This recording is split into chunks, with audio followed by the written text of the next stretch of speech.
ang bagong James Santos' Channel.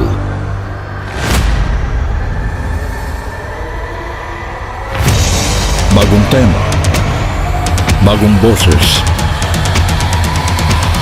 may komentaryo. Ang pangangaral ni Brother Eli Soriano.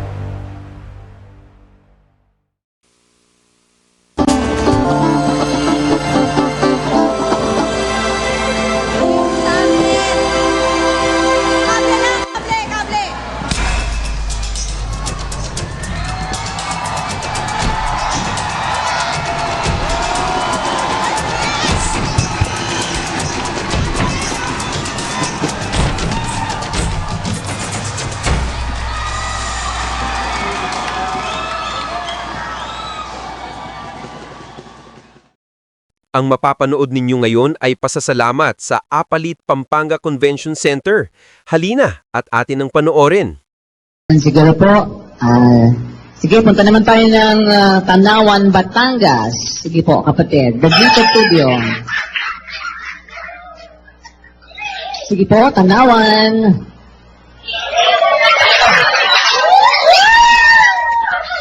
Magandang araw po, kapatid na Eli, kapatid na Daniel. Ganon din po sa buong kapatiran. Pasalamat po sa buong bayan ng Diyos. Ako po pala, kapatid na Daniel, si kapatid na Expedito Tudyo po. Dito po ako na-destino sa lokal ng Tanawan. Mayroon pong kapatid na gusto pong magpakonsulta po sa inyo sa kanyang problema po.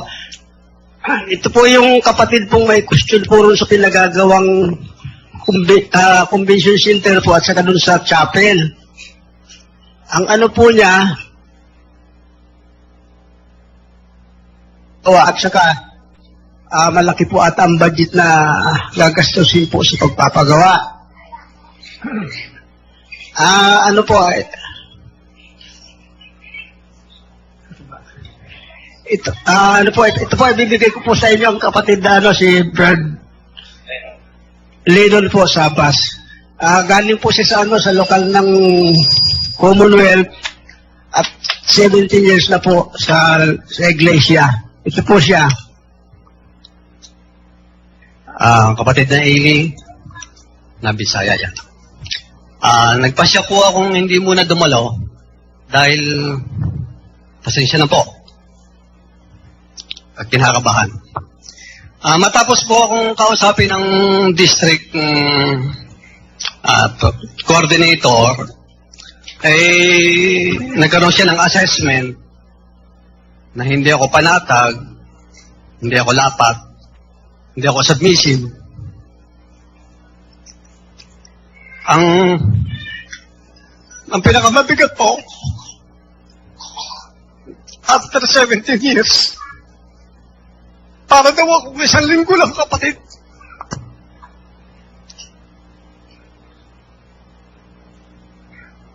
Kaya po nagbubulay ako ngayon. Kung saan nagsusuri po ako. Nagsusuri po ng sarili. Hindi po ng iglesia.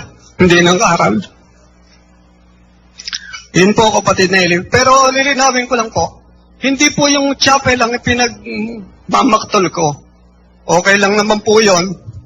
Ang ano ko nga lang doon masyado yatang mahal. Pwede namang gamitin sa ibang project yung pera. Pero hindi po yun ang pinagmamaktol ko kaya hindi ako dumadalo.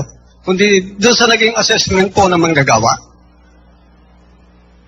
Parang hindi ko po siya matanggap. Although yung pagiging submissive, totoo po yun. Talagang hindi ako kaagad-agad na I cannot submit myself readily sa kanino man. Lagi po akong may comment. Hindi pwedeng hindi ako magko-comment. Hindi pwedeng hindi ko sasabihin na laman ng puso ko. Ganun po ako. Sabi nga po ng asawa ko, masyado lang akong opinionated.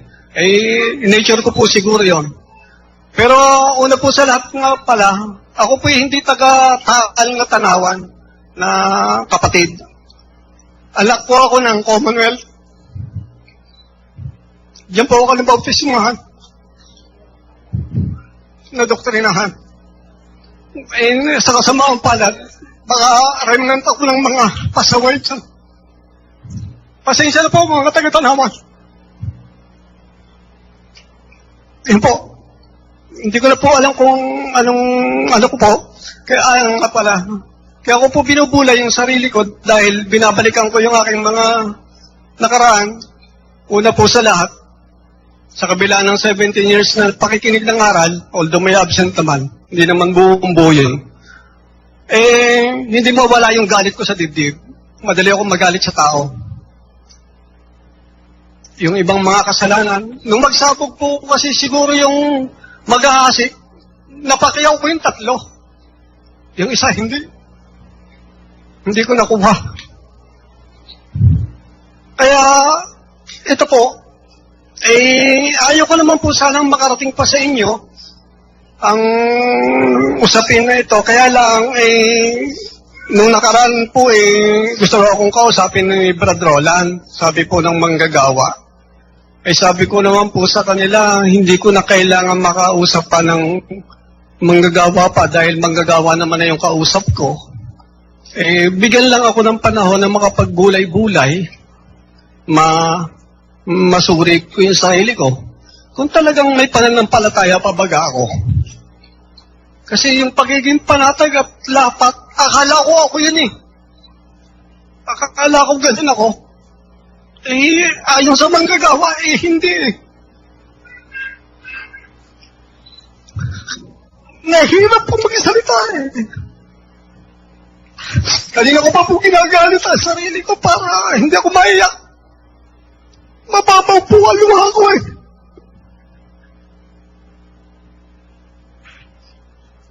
Akala ko po kasi lapat ako sa'yo. Pero hindi pala. Sis Luz, hindi ko naririnig yung iba na puputol. Meron siyang sinasabing manggagawa. Sino yung manggagawa? Narinig mo? Opo, naririto daw po ito. Ano po sa harapan, Brad Eli, yung sinasabi niyang manggagawa. Sige po, kapatid. Yung sinabi ng manggagawa sa kanya. Hello po, kapatid ni Eli. Ako po si Brad Dexter Samson. Ako po yung manggagawang nakausap po niya na tinutukoy po niya nagsabing hindi po siya panatag. Ang pinagpulan po ng kapatid ni Eli, nung lumapit po sa akin po ang diakono po ng Tanawan, si Brad Monico Makatangay, nakausap po niya, lumapit po siya pagkatapos na ipa-play po ni Kuya Daniel yung pong ABP nung pinapagawang convention at chapel po natin. Pagkatapos po ma-play, lumapit po siya at nagtatanong po siya, bakit kailangan pang magpagawagan ng ganong kagarbo? Sabi po niya.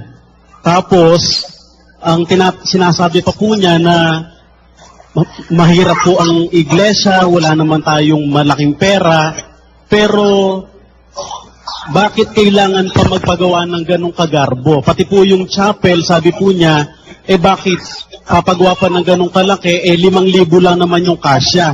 Baka ako nga di pa makaupo doon. Yun po yung sinabi po niya. Kaya inilapit po sa amin ang ating pong diakono po doon at kinausap po namin. Inamin naman po niya na sinasabi po niya yon na tutol nga po siya.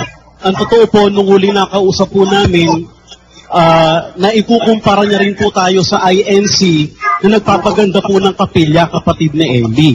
Tapos, may tanong pa din po siya tungkol po sa doktrina, bakit daw po hindi pa i-broadcast sa TV? Sabi ko po sa kanya, kapatid, lahat po ng tanong nyo, pinaliwanag po ng mga mangangaral po natin kung nakikinig lang po kayo. Yung pong doktrina, sabi nga po doon sa intro po ng kapatid ni Eli, huwag ibigay sa aso't baboy yung mga bagay na mahalaga. Kaya hindi po binobroadcast sa TV. Ang sagot po sa akin po, kapatid ni Eli, Brad, kasi may sagot ako dyan may sagot akong sitas dyan. Sabi po niya. Kaya sabi ko po, Brad, hindi po kayo leader, hindi tayo mangangaral.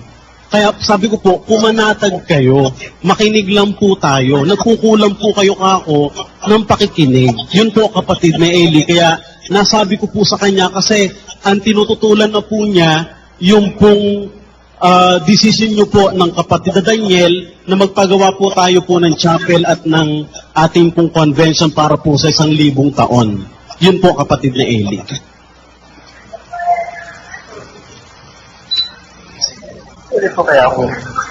At isa pa po pala kapatid na Eli, mayroon din po siyang hinanakit na matagal na po niyang daladala kay Brad Jerry Cabanyero. Yun po. Ang isa dahilan po nun, nakiusap po siya, nag-text po kay Brad Jerry Cabanyero na kung pwede pong makahingi ng tulong sa mga kapatid na baka may kakilala po siyang taga Mindanao o Visaya na pwede po makatulong o maging tauhan doon po sa kanyang farm. Eh ang sagot po ng kapatid na Jerry, kapatid, pasensya na, di kita matutulungan dyan. Lumapit po siya kagad sa manggagawa, masama po loob niya, bakit? Ganun daw po sagot ng KNP, hindi man lang po nag-effort. Sabi po niya hanggang lumapit nga din po kay Bradani Navales, tapos si Bradani na po ang humingi ng paumanhin in behalf po kay Brad Jerry, pero hindi pa rin po niya makalimutan yon.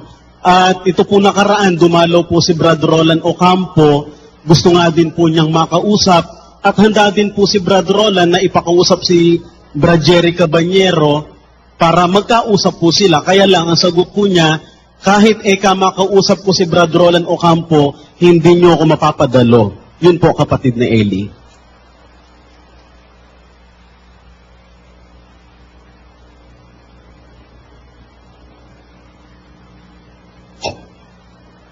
Dito po Hindi ko alam kung tututulan niya yung mga sinabi ng manggagawa, no? Yung mga salitang gano'n na, ay makausap, hindi ako magpapadalo, parang gano'n. Mga parang salita na walang, walang diwa ng pakikipagkapatira, ng pagpapasensya, kung nagkulang ang isa. Kasi sa tunay na iglesia sa Biblia, yung nakasulat sa 6:7 ng unang Korinto, tunay na isang pagkukulang sa inyo, ang kayo-kayo'y magkaroon ng usapin. Bakit hindi ninyo bagkus tiisin ang mga kalikuan? Bakit hindi bagkus kayo'y padaya? Ang espiritu dapat mamayani sa kapatiran, yung espiritu ng pagpapadaya o sa Tagalog, doon ang galing yung salitang pagpaparaya. Nakikinig ka, Brad Danny? Opo, kapatid na Eli. Opo. Yung salitang pagpaparaya, nanggaling dun sa pagpapadaya. Na alam mong inaagrabyado ka, nagpaparaya ka pa. Alam mong ginagawang ka ng injustice, nagpaparaya ka pa. Lalo naman, kung hindi ka naman talaga ginagawa ng daya, hindi ka dinadaya, hindi ka ginagawa ng injustice, lalo kang dapat maging maunawain. At ang kapatirang ito sa aking karanasan, bihira naman ng rebelde rito Makikita mo naman ang espiritu ng mga kapatid sa kapatirang ito Ang espiritu ng kapatid sa kapatirang ito, subjective palagi sa aral ni Kristo. Pagka sinabi mo yung aral, di sila tututol. Merong mga ilan, pero ang karamihang kapatid sa iglesia, hindi naman matutuloy. Halimbawa, kagaya nung pinakitang ipapagawang chapel. Ano ba ang masama doon? Masama ba yun? Ang una kong tanong, masama ba yun? At humihingi ba ako sa inyo para dun sa chapel? Ito, pinagawa ko yung convention center, hindi naman ako naghingi Galing sa kinita namin ni Brad Vick yan. Ang karamihan dyan. Ang iba, inutang ko. Pero hindi ako nagmolestya. Noon lang makipagkontrata tayo kay Imelda Papin na sinisingil ako ng 20 million sa bubong pa lang. Noon lang ako lumapit sa kapatiran. Pero may bubong na yan, hindi lang maganda. Kaya nga hindi natuloy Kasi sa bubong pa lang, hinihingan ako ng 20 million eh.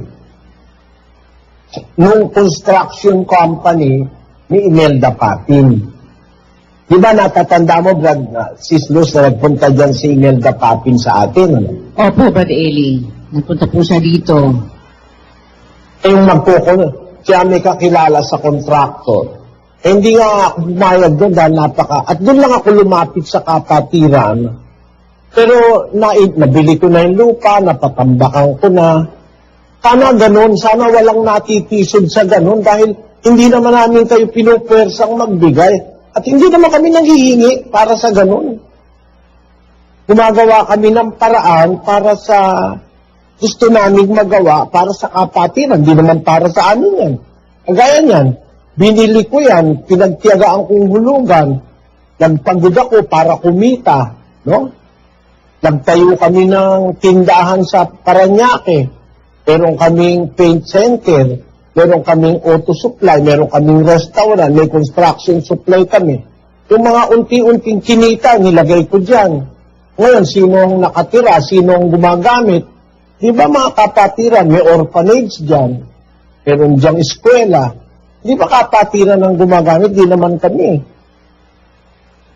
Kung halimbawa may mga ganyang panukala, dapat huwag tayo tumututol sa ganyan dahil hindi ka naman tututukan ng baril para magbigay ka eh. Hindi ka naman hinihingan. Particularly, hinihingan ba kayo? Ilapitan ba kayo ng manggagawa para particularly ikaw ay pumasan doon sa malaking gastos? At saka alam mo, no, kapatid na Luz, ang atin lang ay ganito kasi, no, para hindi nyo alam yung nasa isip namin eh. Pero kami nag-iisip in advance. Alam nyo mga kapatid, may anunsyo ng tinatawag na global warming. At nasa Biblia yon, pagkakaroon ng global warming. At ngayon nga, nag-uumpisa na, nararamdaman eh. But because of climate change, ang tawag ng mga siyentipiko. Nag-iisip kami ng kapatid na Daniel ng pagkakatipunan ng mga kapatid na magpoprotekta sa mga kapatid sa global warming. Meron kasing nakasulat sa Apokalipsis na makakaranas ang mga tao ng matinding init at ang mga tao pupusungin ang Diyos dahil sa init. Maaaring ang global warming may lead to that point. Kaya kailangan, kung meron tayong pagkakatipunan, kung maaari, kahit maliit lang, meron siyang air conditioner, maayos siya, hindi tayo masyadong apektado kasi nung naranasan ko nung nandun tayo sa kabila, may mga kapatid na hinihimatay sa init eh. Merong matatanda, hindi makatiis pag mainit. Kaya kung halimbawa, gagawa tayo ng maayos na pagkakatipunan, huwag niyo tayong ikukumpara sa iglesia ni Manal. Yung kanilang intensyon, magyabang eh. Ang atin hindi magyabang, to give comfort. At kung ipapagawa natin, magdadagdag na lang tayo ng konti, matibay, maaaring magamit sa 1,000 taon na hinaharap na pagkatapos ng pag-agaw. Kung naniniwala lang naman tayo, kung di naman tayo naniniwala, tinungan namin kayo. Alam niyo, no, mga kapatid, nung araw, sabi ng kapatid na Perez, ano ba sa akin, kung di ka maniwala, liliit ba, subo ko? Yun ang sabi ng na Perez eh. Kung di ka maniwala, liliit ba, subo ko? Ibig sabihin, utang na loob mo sa kanya pag naniwala ka. Kasi kung di ka maniwala, hindi naman liliit ang subo niya eh. Ikaw naman ang mapapahamak kung di ka maniwala, eh, di ba ganon? Kaya sabi ng na Perez, hindi naman liliit ang subo ko kung di ka maniwala sa akin eh. Totoo sinasabi ko, kung ayaw maniwala, di mo ka maniwala. Sino mawawalan? Ikaw. Hindi naman ako, hindi liliit ang subo ko. Nagana pa rin akong kumain, yun ang ibig sabihin ni kapatid na Perez. Ang punto ko ron, yung nasa tres-tres ng Roma. Wala naman akong problema riyan eh. No? Hindi kayo naniniwala. Wala naman problema rin mga kapatid. Hindi na tayo dapat mag-away sa ganyan. Tres-tres ng Roma. Ano nga, kung ang ilan ay hindi nangagsisampalataya, ang di pananampalataya nila ay nagpapawalang halaga baga sa pananampalataya ng Diyos? Sabi sa English, For if what? some did not believe, shall their unbelief make the faith of God without effect? What? In Portuguese it says, pois que, si alguns foram infiéis, porventura a sua infidelidade anulará a fe de Dios, sa Castilla, entonces que, si algunos fueron infieles, ¿acaso su infidelidad anulará la fe de Dios? Yung bang hindi nyo paniniwala, makaka-apekto sa pananampalataya ng Diyos? Wala naman epekto yun eh. Kaya mo maniwala, bahala ka sa buhay mo. Maghanap ka ng paniniwalaan mo. Sa ating samahan, walang pinipilit. Kung ayaw mo maniwala, libre ka eh. At talagang merong gano'n hindi naniniwala. Merong gano'n. 3:2 ng unang Tesalonica. At upang kami ay mga ligtas sa mga taong walang katwiran at masasama, sapagkat hindi lahat ay mayroong pananampalataya. Hindi naman lahat sa iglesia may pananampalataya. Expected ko na yun. Mga kapatid, hindi nyo ako masusurpresa ron na may tututol, merong hindi sasang-ayon. But we are always guided by the Word of God. Lagi kaming may batayan sa salita ng Diyos. Hindi lahat maniniwala. Merong hindi sumasampalataya. At sa iglesia mismo, merong mali ang pananampalataya. Sa Corinto, basahin natin yung 11:19. Sapagkat tunay na sa inyo'y mayroong mga hidwang pananampalataya, upang yaong mga napatunayan na ay mga hayag sa inyo. Tunay, sa loob ng iglesia, hindi chismis yun, hindi spekulasyon yun. Tunay yun, sa inyo, sa iglesia, mayroong mga hidwang pananampalataya. Upang yaong mga napatunayan na ay mga hayag sa inyo. Mahahayag talaga yung mga hidwaan pananampalataya. Iba ang sinasabi kesa sa pananampalataya ng kapatiran. Kasi yung pananampalataya ng kapatiran, tinatawag yun na common faith. Pananampalatayang pangkalahatan. Tito 1:4, Sisli. Kay Tito, na aking tunay na anak, ayon sa pananampalataya ng lahat. According to the common faith, after the common faith, ayon sa pananampalataya ng lahat. Pagka, halimbawa, ikaw, lahat na sumasampalataya, hindi tutol, ikaw lang ang tutol, mag-ingat ka. Kaya ibig sabihin yun. Hindi ibig sabihin nun, ikaw ang bida. Hindi ibig sabihin nun, ikaw ang pantas. Hindi ibig sabihin nun, ikaw ang matino. Kasi, ang kapatirang sa Diyos, mayor parte ang matino. Tandaan nyo yun.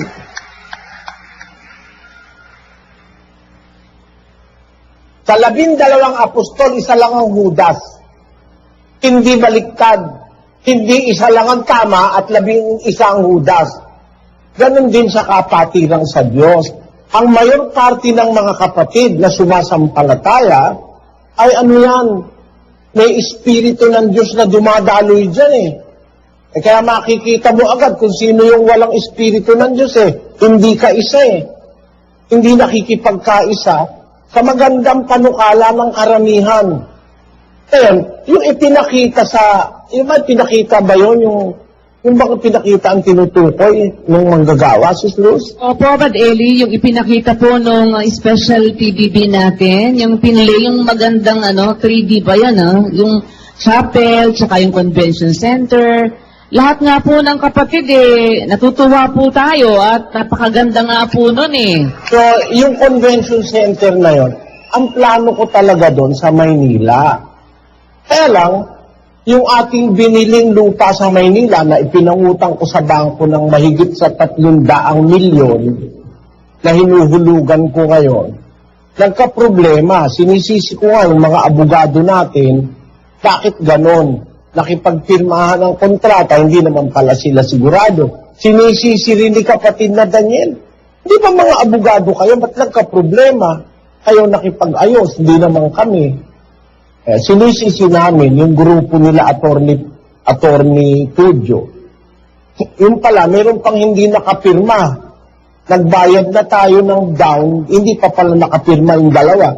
Yung dalawang hindi nakapirma, meron pala silang ibang buyer. Ang buyer nila may-ari ng malaking supermarket, no, sa Pilipinas. Kaya pala ayaw ngayon ibigay sa atin, may offer sa kanilang mas malaki. Ganon. Ngayon, nagkaroon ng kaso ngayon kasi nagbayad na tayo, kinuha na ng mga kamag-anak. Pero itong dalawang kapatid yata ayaw nilang pumirma, nagkakaroon ngayon ng delay para tayo magamit natin yung lupa. Sabi ng kapatid Daniel sa akin na naniniwala ko, tama ang sabi niya, Uncle, siguro po hindi kalooban ng Diyos doon. Kasi pagkakako ang ating convention center sa Metro Manila, mas maraming makakadalong kapatid. Yun ang isip ko eh. Hindi naman para magarbo, hindi yung mas marami lang na makadalo. 6 na ektarya yung lupa na yun, nakuha natin ng mura eh. Nabayaran na nga natin yung down eh. 6 na ektarya, imaginein mo, no? Yun namang Araneta Coliseum, di naman 6 na ektarya yun eh. 1 ektarya lang yun eh. Yung Araneta Coliseum. Nung magpagawa ako ng plano doon para sa lupada yun sa Novaliches, makaka-accommodate ng 150,000 tao. Bali, ano yun eh. Bali 7 Araneta Coliseum yun eh. Malaki yun. Sabi ng kapatid Daniel, siguro po ang hindi kalooban ng Diyos. Yung pala, meron palang sumusulot sa atin na malaking supermarket. Yun ngayon ang kausap natin. Na talagang gusto nila, malaking lupa kasi yun. Mahirap makakita nung malaki sa Novaliches eh. Yung sa Quezon City eh. Hindi naman Novaliches yung, papuntang Novaliches yung lupa na yun eh. Diyan lang yun sa malapit sa Balintawak eh. Meron na tayong kapangyarihan na dahil nakabayad tayo. Kaya nakikipag-negotiate yung malaking supermarket na gustong kumuha ng lupa kay kapatid na Daniel. Kaya siguro naisip ni kapatid na Daniel na pwedeng magpagawa, wag na roon, pagawa na lang yung apalit. Kasi may ipinapangahas siya na may magiging umpisa yung ibabayad ng malaking supermarket sa atin bilang kabayaran dun sa lupang na atin na sana ay dadagdagan pa nila yung naibayad natin na ipag-uumpisa na. At least, may umpisa na. So, hindi kami nag-iisip na kapagawa namin yan, pabibigatan namin kayo. Meron kaming inaasahan na hindi naman namin masasabing lahat sa inyo, mga kapatid eh. Kaya lang, kung hindi naman namin sinasabi sa inyo, hindi naman ibig sabihin, parang yung magulang, may problema ka, babayaran mo sa kuryente, sasabihin mo ba sa anak mo yun? Anak, may babayaran ka. Maliit na batang anak mo, hindi naman maintindihan yun eh. Problemahin mo lang yung anak mo, kung kaya mong problemahin mag-isa, huwag ka na lang kumipo. Ganon kami ni kapatid na Daniel eh. Sa aming pakikitungo sa inyo. Actually, marami na tayong naipundar, pero hindi naman kami nang istorbo na nanghingi sa inyo eh. No? Hindi kami nanghingi. Marami na akong naipundar, si kapatid na Daniel naipundar para sa iglesia. Kaya hindi kami nanghingi. Meron tayong sariling television channel. No, na hindi na pwedeng agawin kahit si Penny, sino pa. Radyo na pinagsasahin patawiran ng ating pananampalataya. Nakakaabot na sa buong Pilipinas? O hindi. Saan ba kami humingi sa inyo ang pambili noon? Diba? Nangahas lang kami na arkilahin ng 50 taon. Pagbayad ng malaki para wala nang makakuha sa atin. Kasi ang ating karanasan, Nung mga una, pagka nakikilala na tayo sa isang istasyon, binibili yung oras natin, napapalayas tayo. Iba yun na nangyari sa Channel 13, nangyari sa Channel RJ, EB29. Ano? Sa RJ po. Nangyari sa atin yun eh. Wala tayong filming mapagsayin papawilan, pinagkakaisahan tayo eh. Ano makarating tayo sa UNTV, nag-advance kami ng malaki, na hindi naman kami nanghingi sa inyo, kahit 50 taon, hindi na tayo papaalisin sa UNTV. Wala nang makakapagpaalis sa atin doon. Kontrata na kaming hawak kahit gobyerno pa, hindi kahit paalisin. Dahil legal yung aming kontrata. Ang ibig ko bagang sabihin, ang aming iniisip, hindi naman namin sinasabi sa inyo, pero para sa gawain, hindi naman para sa aming sarili. Yun na ibig ko sabihin. Kaya para makarinig ka ng mga tutol, mga magsasalita ng parang mga salita ng rebelde, nakakasakahan pa sa mga kalooban talaga. Kayaan nyo na lang mga kapatid, kung tutol kayo, huwag na lang kayong magdamay ng iba. Huwag na lang kayong magdamay ng iba. Total, hindi naman namin kayo pipilitin. At lalong-lalong hindi naman kami nandadaya. Makikita nyo, maghuhukom naman di ba? Maghuhukom naman. Sabi sa 5 Gs ng 2 Korinto, kinakailangan tayong lahat ay mahayag sa harapan ng hukuman ni Kristo. Kaya sabi niya dun sa 4:1, sa 1 Korinto, sabi niya, ipalagay nga kami ng sinuman na mga ministro ng Diyos at tiwala ng mga hiwaga ng Diyos. Bukod dito, kinakailangan sa mga katiwala na ang bawat isa'y maging tapat. Tatapot isang ganang sa ganang akin, isang bagay na totoong maliit na ako'y siyasatin ninyo o ng pagsisiyasat ng tao. Oo, ako hindi nagsisiyasat sa aking sarili. Kapagkat wala akong nalalamang anumang laban sa aking sarili, bakit inaaring ganap ako sapagkat ang nagsisiyasat sa akin ay ang Panginoon. Kaya nga, huwag muna kayong magsihatol ng anuman hanggang sa dumating ang Panginoon. Tumigil kayo ng paghatol-hatol sa amin. Na parang nangiinsulto pa kayo na pagsasalita kayo ng hindi naman kailangan. Hindi pala kailangan ba't kami, palagay mo sa amin, gago? Kaya hindi kailangan, gagawin namin. Ganun ba kami kagago? Hindi kailangan, gagawin namin. Hindi mo lang alam lahat ng iniisip namin. Pero hindi kami gago. Sasabihin ko sa inyong lahat, ang mga leader nyo rito, hindi gago.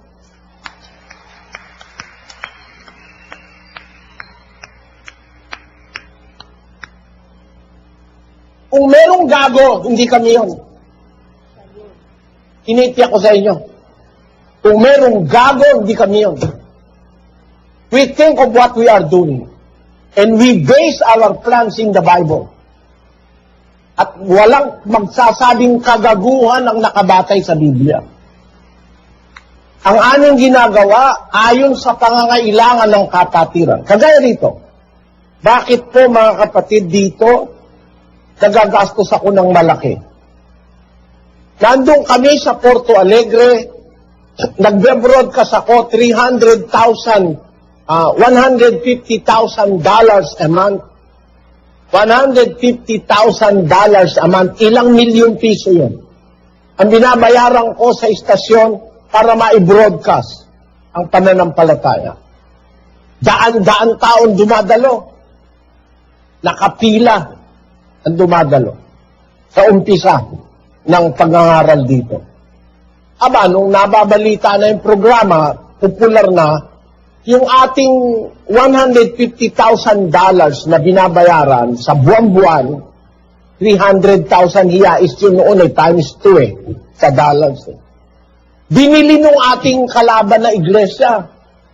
Inalis kami.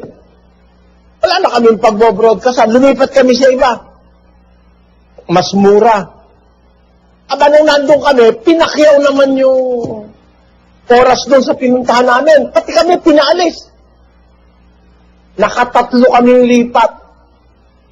naisip ko, nangyayari uli yun sa Pilipinas na pag napansin na nila na ang ipinangangaral ko, di nila kayang tutulan, di nila kayang diskusyonin, dadaanin nila sa i-impluensyahan nila ng pera nila yung mga istasyon para palayasin tayo. Naisip ko tuloy, kailangan magkaroon tayo rito ng sariling istasyon. Nagtatag ako ng sariling istasyon. Awa naman ng Diyos, nagkaroon tayo rito. Idi Verdade. Sumasayang papawid 24 oras araw-araw. Kaya lang ang problema mga kapatid, ano yan? Satellite channel yan. Kailangan mo pa rin na i-feed sa mga local TV. Kailangan i-feed mo sa mga local open TV. Kaya kailangan natin ang mga tinatawag na relay station. Sa bawat relay station, gagastos tayo ng humigit kumulang ng 15 milyon piso. Malaking pera pag ang pag-uusapan piso. Kahit malaki, nagsisikap ako. Kaya ngayon, meron na tayong halos na merong 50 yata yung ating relay station eh. Alam niyo kung ganong relay station ang kailangan natin dito para mapangaralan natin ang buong Brazil? 5,000 relay station. Kulang pa sa 50 yung ating naipupundar. Na hindi naman ako nanghihingi sa inyo, mga kapatid, na nanghingi back sa inyo para sa relay station. Hindi naman eh. Pero kung mo kailangan dito, dahil hindi ka makakapangaral, lahat ng TV station pinapakyaw nila. Anong gagawin mo? Di magtayo ka ng relay station. Pakita mo nga yung relay station natin.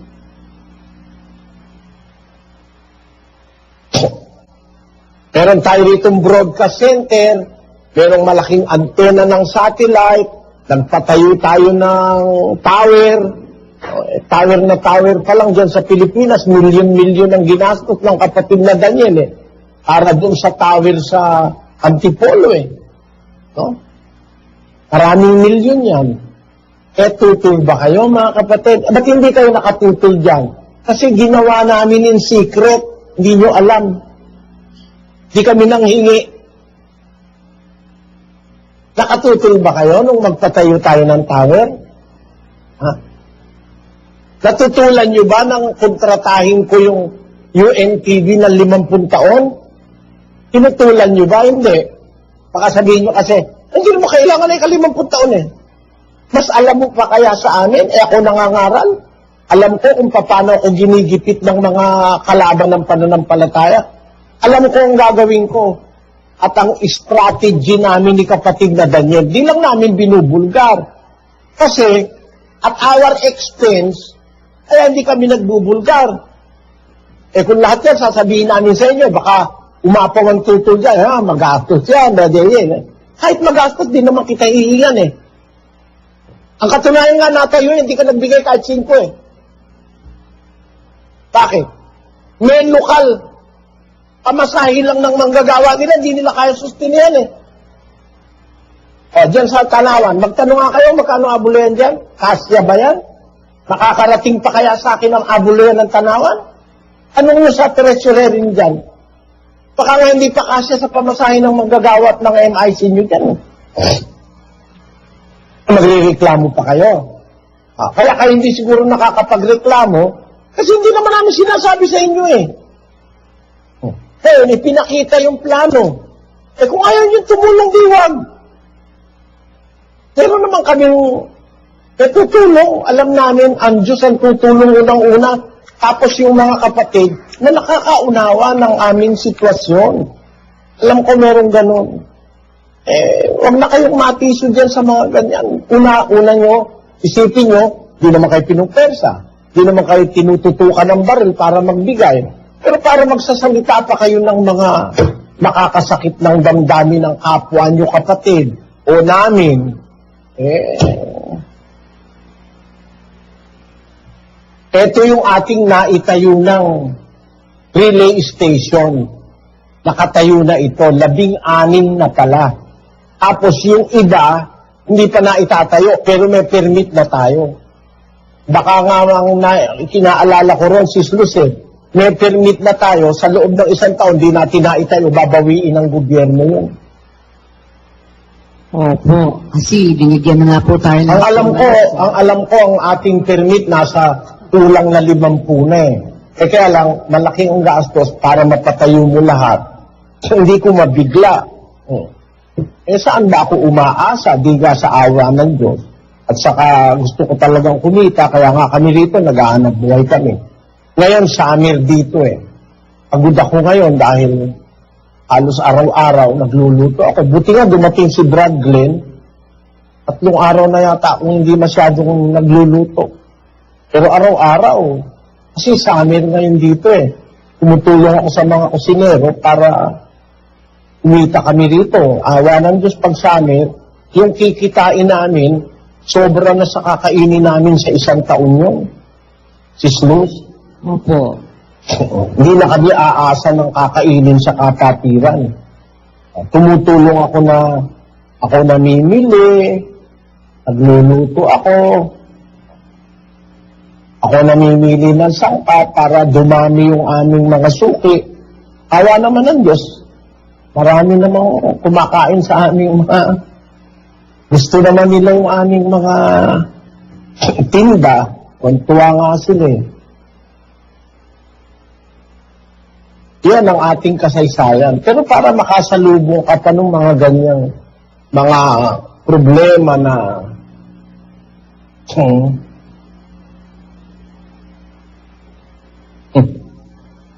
nagpapagod ka para hindi naman para sa sarili lang, para sa iba rin.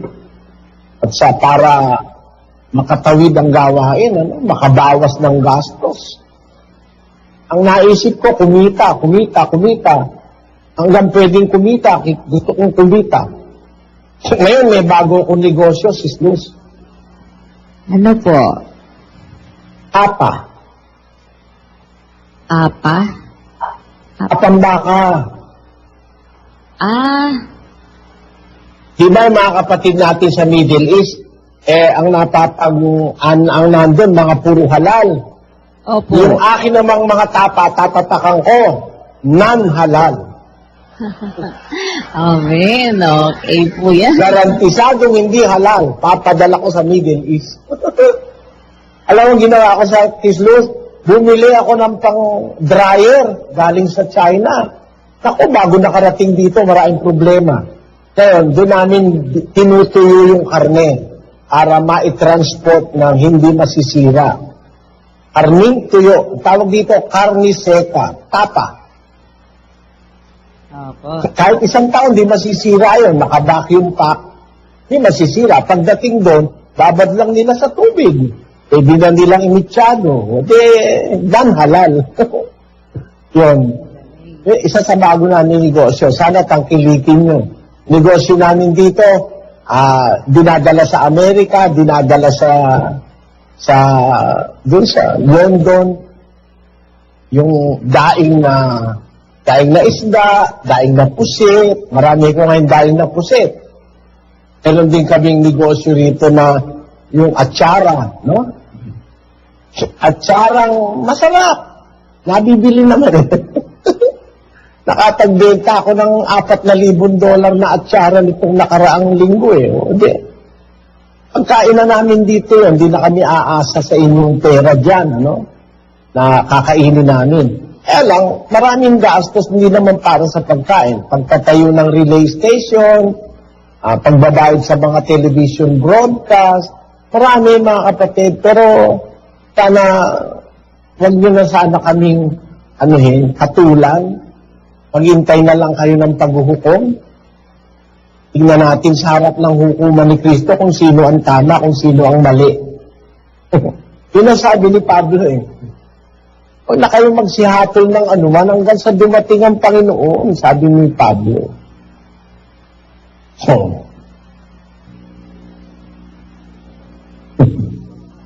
Di mo ba nga, Sis Luz, nakaharap ka sa 6 na kalan.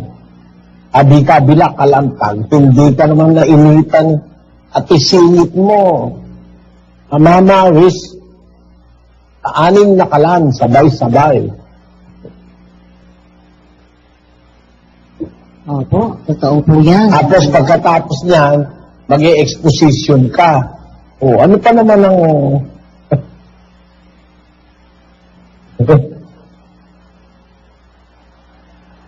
Ay, ewan. Pagkamalang ka pa na, ewan ko. Sabi ko nga kay kapatid na Daniel, huwag ka na lang anak kikibo. Kahit ano na lang ang sabihin nila. Lulukin na lang natin ang lulukin. At tapos, maghintay na lang tayo ng paghukom.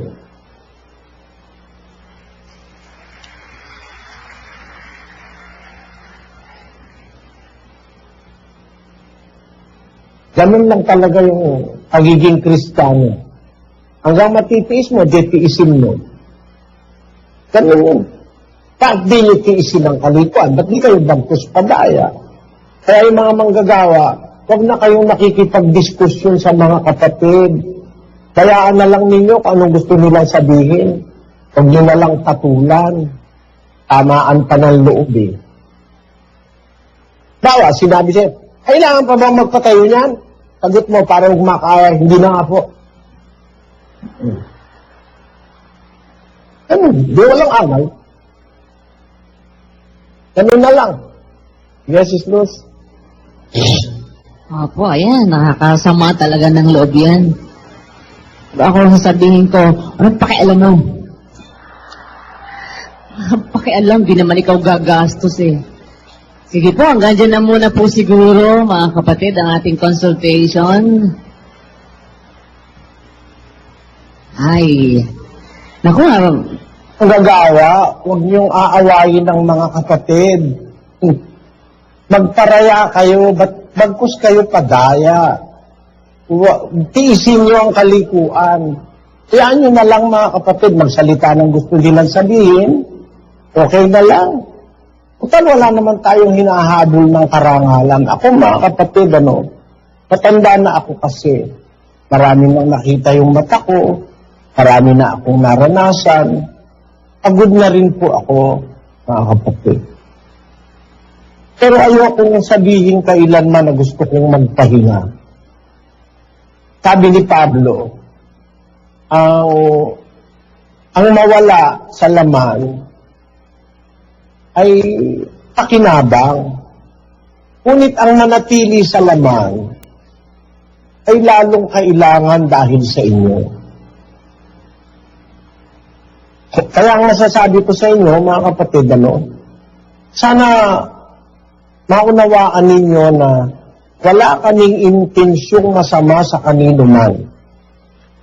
Yung sabi ni Pablo sa 2 Korinto, na gusto naming mabuhay ng marangal, sabi doon.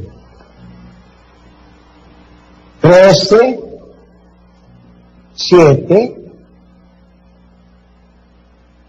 Ebria po. Idalangin ninyo kami, sapagkat kami naniniwalang lubos, na kami ay may mabuting budhi, na nagnanasang mabuhay na marangal sa lahat ng mga bagay.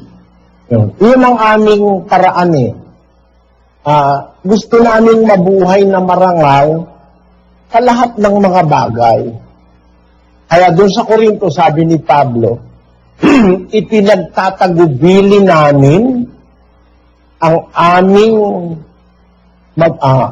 yung mabuting budhi, ipinagtatagubili namin. 2 Korinto yun, alam ko eh. Na, ayun, yun, 4:2. Bagkus, tinanggihan namin ang mga kahiyahiyang bagay na nangatatago, na hindi kami nagsisilakad sa katusuhan, ni nagsisigamit man na may daya ng mga salita ng Diyos, kundi sa pagpapahayag ng katotohanan ay pinagtatagubilin ang aming sarili sa bawat budhi ng mga tao sa harapan ng Diyos. Ayun, di kami nagsisilakad sa katusuhan. Kahit kailan, di naman kami nanuso. katusuhan, magtutuso kami.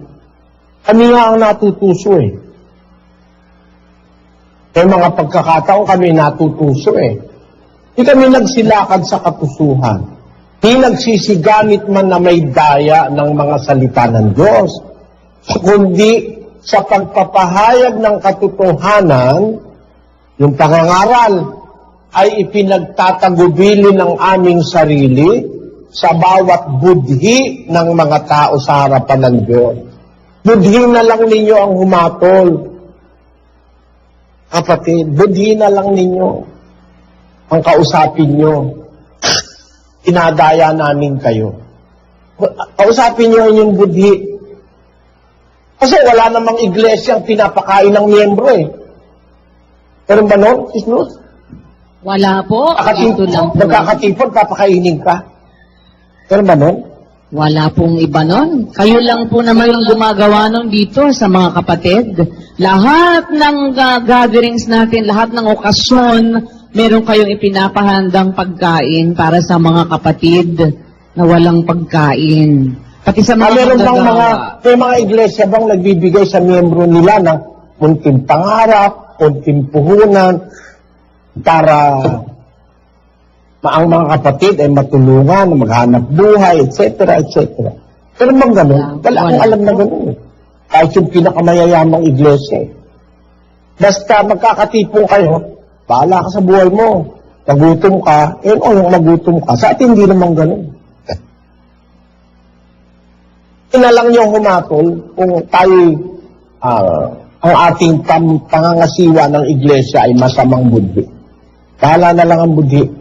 Ano nga yung sinasabi ng manggagawa? Sis Luz? Siyang sinabi ng manggagawa. Gusto kong paliwanagan yun eh. kapatid na manggagawa. Ano nga yung isa? Isa na ba siya? Brad, sige Brad, ano nga yung sinabi mong isa?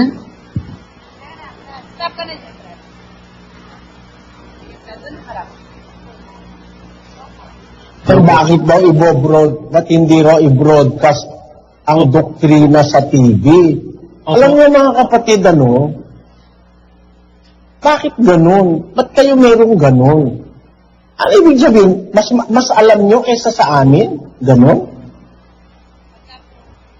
Mas alam nyo kaysa sa amin? Ganun ba ang thinking ninyo? Mas alam nyo kaysa sa amin? Asis Liz. Yun nga po lumalabas sa kanya. Mas alam pa niya ang mas mabuti, mas maalam pa niya yung kung anong gagawin kaysa sa inyo, pero hindi naman siya tagapangasiwa. Masyado siyang matalino sa kanyang sarili, masyadong pantas sa kanyang sarili. Bakit ko hindi binobroadcast sa TV ang doktrina? Bakit? Kasi may dahilan. May dahilan. Eto ba? Binroadcast ba ito sa TV? 4:4 ng Marcos. 4:11 ng Marcos. At sinabi niya sa kanila, sa inyo ay ipinagkaloob ang makaalam ng hiwaga ng kaharian ng Diyos. Datapwat sa kanilang nangasa labas, ang lahat ng mga bagay ay ginagawa sa pamamagitan ng mga talinghaga. Ibig sabihin yan, Sis Lu, hindi ba merong para sa loob, merong para sa labas? Opo, meron talaga. Ha?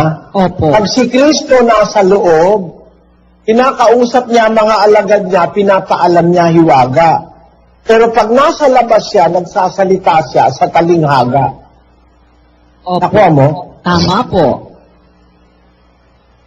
Brad Danik? Opo, kapatid na Eli. Yung nasa loob, yun ang makakaunawa. Pero pag hindi mo na iintindihan, ibig sabihin, labas ka. Ang punto ko, yung hiwaga, pinapaalam ni Kristo sa loob. Sa labas, kung magsalita siya talinghaga, kaya nga nung nandun siya sa tabi ng dagat, nagsalita siya ng talinghaga. Bakit hindi niya sinabi dun sa labas yung sinasabi niya sa loob. Bakit? Basahin natin ang dahilan. Kasi hindi nyo alam sa Biblia yun eh. Ako alam ko kasi yun eh. 24:1 ng Mateo. At lumabas si Jesus sa templo at payaon sa kanyang lakad, at nagsilapit sa kanya ang kanyang mga alagad upang sa kanya ipamalas ang mga gusali ng templo. Datapwat siya'y sumagot at sa kanila'y sinabi, "Hindi ba ganinyo na nakikita ang lahat ng mga bagay na ito? Katotohanan ang sinasabi ko sa inyo, dito'y walang maiiwang isang bato sa ibabaw ng ibang bato na hindi ibabagsak." At samantalang siya'y nakaupo sa bundok ng mga olibo, ay nagsilapit sa kanya ng bukod ang mga alagad na nagsisipagsabi, "Sabihin mo sa amin, kailan mangyayari ang mga bagay na ito? At ano ang magiging tanda ng iyong pagparito at ng katapusan ng sanglibutan?" At sumagot si Jesus at sinabi sa kanila, "Mag-ingat kayo na huwag kayong mailigaw ni numan, sapagkat marami ang magsisiparito sa aking pangalan na mga nagsasabi, 'Ako ang Kristo,' at ililigaw ang marami." Kita mo, ang liwanag ng diling ni Kristo sa iglesia. Nung nasa templo sila, siyempre sa templo maraming tao. Sabi niya sa mga alagad, pinakikita ng mga alagad yung mga gusali ng templo, malaki kasi. Sabi ni Kristo, nakikita niyo ba lahat yung mga gusali na yan? Dito walang isang bato na nasa ibabaw ng kapwa bato na hindi ibabagsak. Sabi niya. Opo. Ngayon, nung nandun na siya sa bundok ng mga olibo, lumapit sa kanya ng bukod ang mga alagad. Ang sabi ng mga alagad, kailan mangyayari ang mga bagay na yan? Yung sinabi niya na ang templo, walang bato na maiiwan sa ibabaw ng kapwa bato, hindi babagsak. Lumapit ng bukod ang mga alagad. Bakit? Kasi nagtuturo siya ng bukod para sa loob at mayroong para sa labas. Nakasakay ka ba, kapatid na Luz? Opo, Kad Eli, merong para sa loob at merong para sa labas. May bukod talaga. Para sa loob at para sa labas. Ito pa isang halimbawa ng para sa loob. Hindi mo pwedeng i-broadcast ito sa TV. Tinanong ni Kristo si Pedro, "Pedro, sa akala mo, sino ang nagbabayad ng buwis? Mga anak ng hari o mga iba?" Opo, 17. 17:25. Sinabi niya, "Oo." At nang pumasok siya sa bahay, ay pinangunahan siya ni Jesus na nagsasabi, "Anong akala mo, Simon? Ang mga hari sa lupa, kanino baga sila nanganiningil ng kabayaran ng buwis? Sa kanilang mga anak baga o sa nangaiiba?" At nang sabihin niya, "Sa nangaiiba," ay sinabi sa kanya ni Jesus, "Kung gayoy, hindi na nagbabayad ang mga anak." Doktrina sa loob. Ang mga anak, hindi nagbabayad ng buwis. Anak ng hari. Ba't ka magbabayad ng buwis? Anak ka ng hari. Po. Ano ibig sabihin? Si Pedro, anak ng Diyos. Hindi kailangan magbayad si Pedro ng buwis. Anak ng Diyos yun eh. Ano sagot ni Kristo? Sa tuloy-tuloy. Datapwat, baka katisuran tayo nila, ay pumaroon ka sa dagat. At Sasabihin man ni Kristo sa labas yan. Ba't kami sisingilin ng buwis? Mga anak kami ng Diyos. Ba't kami magbabayad ng buwis sa inyo? Pero baka matisod sila, punta ka sa dagat, mamingwit ka ron, merong isdang kakagat, kunin mo yung pera doon sa bunganga niya, bayad mo sa akin at sa'yo. Pero kung tutuusin, hindi tayo dapat magbayad eh. Pwede mo ba i-broadcast sa radyo? Mga kapatid, tutuusin, ang mga membro sa iglesia, hindi dapat magbayad ng buwis. Sige nga, i-broadcast mo nga sa TV. Oh, sino ngayon ang gago?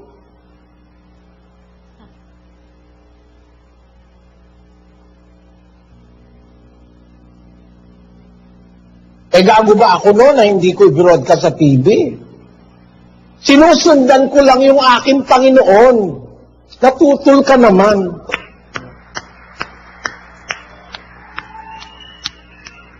Naintindihan mo, kapatid na Luz? Opo, Brad Eli, may mga bagay na hindi mo po pwedeng sabihin sa TV. Hindi pwedeng lahat, kagaya na sinasabi po ninyo, hindi po pwedeng yung doktrina natin, i-broadcast mo sa TV. Meron talagang para sa loob ng iglesia, at meron naman tayong pamamahayag na ginagawa para naman sa lahat, general naman, na ilalagay naman natin sa TV. Napakarami naman nating programa na sa TV na naririnig ng mga tao. Hindi naman kailangan yung doktrinang pangloob na exclusive sa loob ay i-broadcast pa natin doon. Huwag tayong mas marunong pa sa mga nangunguna sa atin, mga kapatid. Pali po talaga yun. So, ang sasabihin mo lang sa kanila, Sis Luz, ang nangunguna sa atin, sabihin mo na lang, alam nila ang ginagawa nila, kapatid. Sabihin mo na lang ganun, huwag ka na makipag-away. Opo. Alam nila ang ginagawa nila. Alam nila kung anong tama na gawin. Kasi dinidiktahan sila ng Espiritu ng Diyos eh. Kaya alam nila ang gagawin nila. Alam nila yung sasabihin nila, alam nila yung ituturo nila, alam nila yung gagawin nila. Huwag tayo mas marunong pa sa kanila. Yun po. Kadani, makikipag-away ka pa ba sa mga miyembrong matututulin? Minsan nga po, ganun po talaga. Kaya lang po, kapatid na Eli, talagang minsan, ang nangyayari naman pag hindi sila pinagsabihan, naghahasik po sila ng parang sila ay tama. Pag hindi sila pinansin, o kita mo na nga, Ika, hindi sila makasagot doon sa aming mga tutol. Actually, meron po lamang na mga pinanggagalingan yan na mga taong gusto lamang ay sirain yung programa po ng ating mga mangangaral. Huwag tayong makinig doon, mga kapatid. Meron namang sinabi sa atin ng ating mga mangangaral na bagamat, yan nga po, parang binibigyan tayo ng kalayaan na maniwala. Pero ang ating pagkaalib sa iglesia, wala tayong pagod sa mga kapatid. Kung may duda tayo, di ko, sa'yo na lang. Pero pag itinatawid na po kasi natin, palagay ko po kahit ako, kapatid na Eli, hindi ko din matitiis dahil kawawa naman yung matatawiran ng duda. Kasi nagtatawid-tawid po yan Yan ang isang magiging na para bagang pag hindi naman natin sila sinabihan, ang namamayagpag naman, kumbaga po. Ang sabi nga po ng ating mga taga-akay, mga kapatid, tanggapin na natin, pero maawa tayo dun sa mga kapatid na wala naman tayong pagod. Inaakay sila ng ating mga mangangaral sa katwiran. Tapos may duda tayo, ipapasa natin dun sa isa, ipapasa dun sa isa.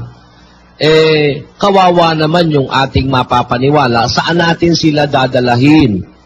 Yun po ang isang bagay namang magiging question. Kung lahat ng tao ay maniniwala, granting doon sa nag-aasik ng duda, lahat na kayo may duda, saan tayo papunta? Actually, sabi ko nga po, kapatid na Luz,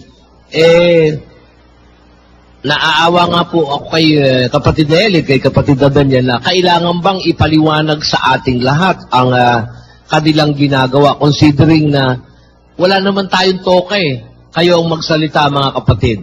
Wala tayong toka. Gusto mong tumulong, salamat sa Diyos. Ayaw mong tumulong, hindi ka nga babanggitin na ikaw ito, si Juan de la Cruz, hindi tumutulong ito. Wala po tayong ganun Kaya parang kahit ako, parang mahirap namang tiisin po, ipagpaumanhin po ng kapatid na Eli, na hindi ko harapin yung naghahasik na ng duda sa mga kapatid. Kawawa po kasi yung taong maayos naman ang pananampalataya sa umpisa. Then, after a while, nakahalubilo yung isang may duda, 3 na sila, 4 na sila, bandang huli, corrupted na yung buong lokal. Kawawa po yung mga kapatid. Buti sana kung meron pa kayong makikitang kasing buti, kasing linis, at kasing tama ng pagsasama-samang ito. Yun po ang atin. Kaya medyo mabigat din sa kalooban na nadidinig po namin na parang meron pa ngang mas marunong pa. Di pa ba tayo naniniwala? Yung katunayan lang na naituturo sa atin ng ating mga taga-akay, yung hindi kayang ituro ng kahit sinong pastor, pari ng anumang samahang pangreliyon, hindi pa ba sapat yung patunay na talagang ang ating mga ngaray, alam nila ang kanilang ginagawa dahil sila yung kinakasangkapan ng Diyos sa atin. Yun po sana ang ating laging matandaan. Hindi tayo pababayaan ng Diyos dahil inilagay ka sa loob ng iglesia. Pero kung tayo naman sabi ko nga po, tama nga lang yung manggagawa, magpaumanhin po sana. Talagang ako man po isipin ko, hindi ka panatag, hindi mo alam kung sinong nagtuturo at sinong tinuturuan. Yun po sana ang atin pong, ako po talaga parang mahirap tiisin yung ganon, kapatid na Luz, na palagay ko pag sarili mo lang, sige, bahala ka, sinabihan ka na, ayaw mong maniwala, may duda ka. Pero yung pagtatawid po, yun ang isang mabigat na bagay na nakakaawa yung mga kapatid na mahasika ng duda, lalo na kung hindi naman po natin sasabihan. Pagka ihahasik na yung duda, ibang usapan na yun, Dani. Kasi yun ang sinasabi sa Ebreo, na mapakiapid at mapaglapastangan na kagaya ni Esau. Doon sa 12 ng Ebreo. Basahin natin yung 15. Napakaingatan na baka ang sino may di makaabot sa biyaya ng Diyos. Baka kayo'y bagabagin ng anumang ugat ng kapaitan na sumisibol at dahil dito'y mahawa ang marami.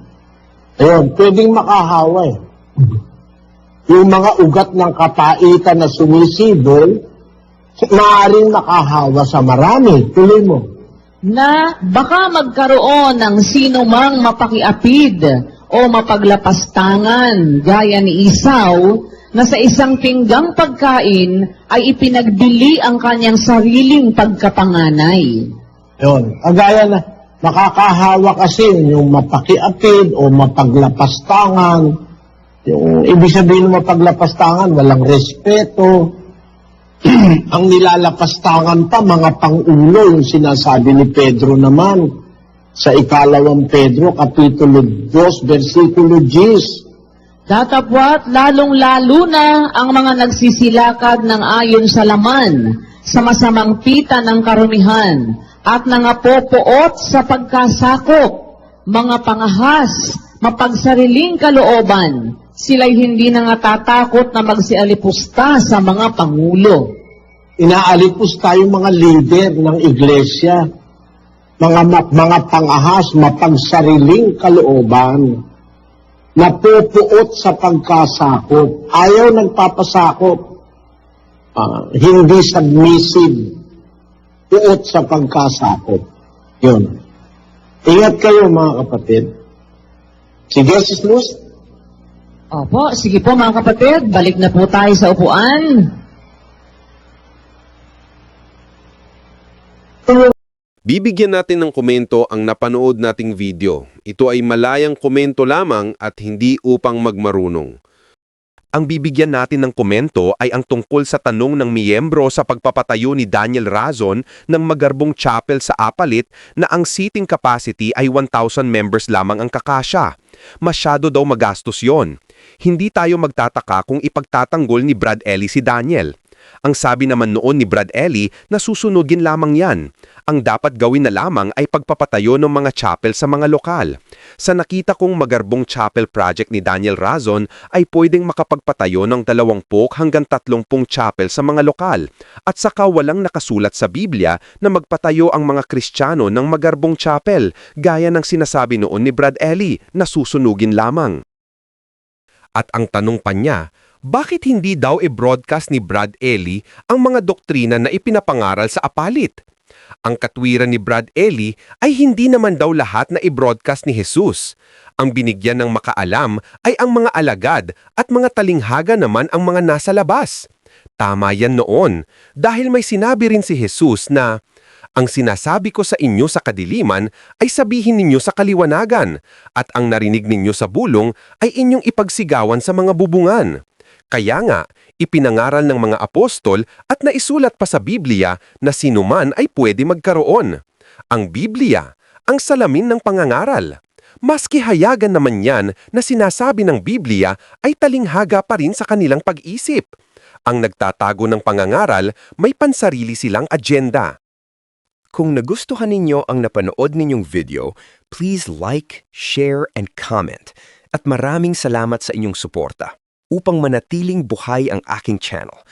Maraming salamat sa panonood.